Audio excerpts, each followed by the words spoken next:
Ready. Cool. All right, Drew, you ready? I'm ready. Good. All right, let's do this. It's filming. We need to be outside to film. It's better when we're outside to film. Would you please pan that way and pick up Ella with her guinea pig watching us? Oh, brother, this guy stinks! All right, as I was saying, we got one thing left to do so that we can film outside in the rain. You ready? Here we go. 1, 2, 3. Stop raining!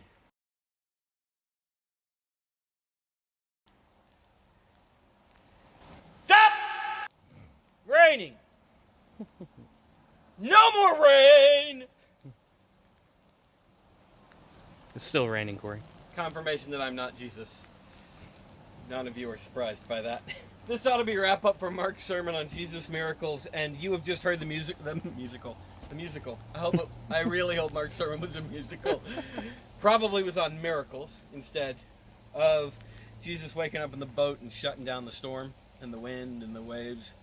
And disappointingly, I do not have that ability.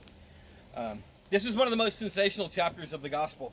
And for a generation who loves superhero movies, this is about as good as it gets, right? We have Jesus shutting down the wind and the waves. We have Jesus healing people. And we actually have what I think of as the biblical horror story moment, right? Because there is no theatrical horror story quite as good as when Jesus calls out the demon and says, "What is your name?" And the demon says, "Legion, for we are many." It's the creepiest line in all of Scripture, right? And it does him no good at all, because Jesus is like, well, fine. All of you get to the pigs, right?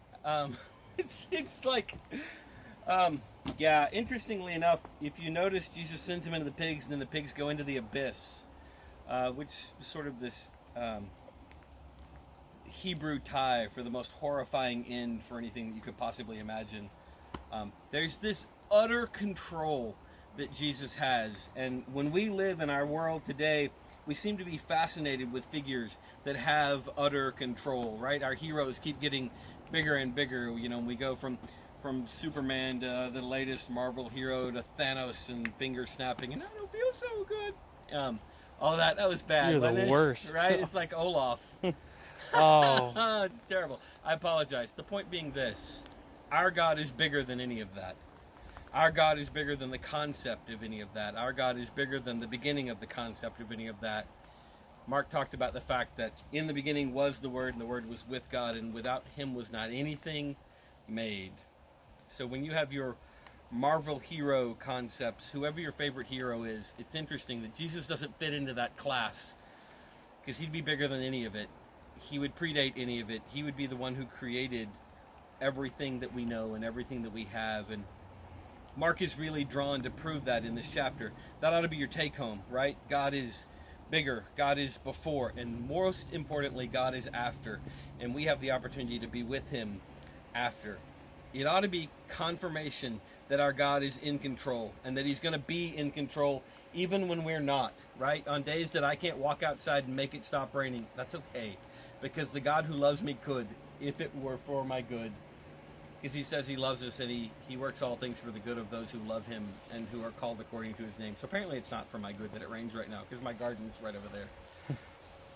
The point being this: if your world is confusing, if your world is unsure, if you're starting school this week in a weird world, you need to know that none of that snuck up on your God, who is bigger than all of it. And speaking of things that are starting this week, quick transition, let me give you some dates and some information, right? Here we go. Today, on Sunday evening at 6 o'clock at the 12100 building behind Bloom Coffee, we're going to have a meeting for parents who want to talk about how we do student ministry together. And there's going to be a Zoom link available in Church Center for that meeting for people who want to dial in. So that's date number 1 is today. Date number 2 is Tuesday, August 25th. That is the first Tuesday after school begins. And that is going to be our very first in-person youth group game night at the 12100 Student Ministry Building behind Bloom Coffee. We're going to play Gaga Ball and probably some other stuff. So you want to come hang out for that. We're going to be there regardless of what the weather is, unless it's like a tornado or something ridiculous. We're going to be there. So you come and hang out with us for that. And then On Wednesday, August 26th, from 10 a.m. to 2 p.m., we're going to have our first study session at 12100. ASD tells us there will be no school on Wednesday, so you can bring your stuff and come and hang out with us and study, and we're going to use some space there.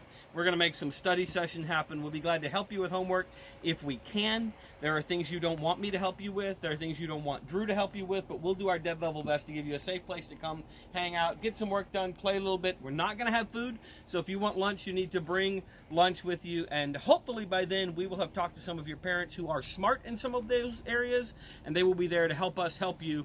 And then we're going to have more stuff for you guys coming. So we love you. We'll see you soon. You can hit me at Corey@rabbitcreekchurch.org, and the same thing for Drew.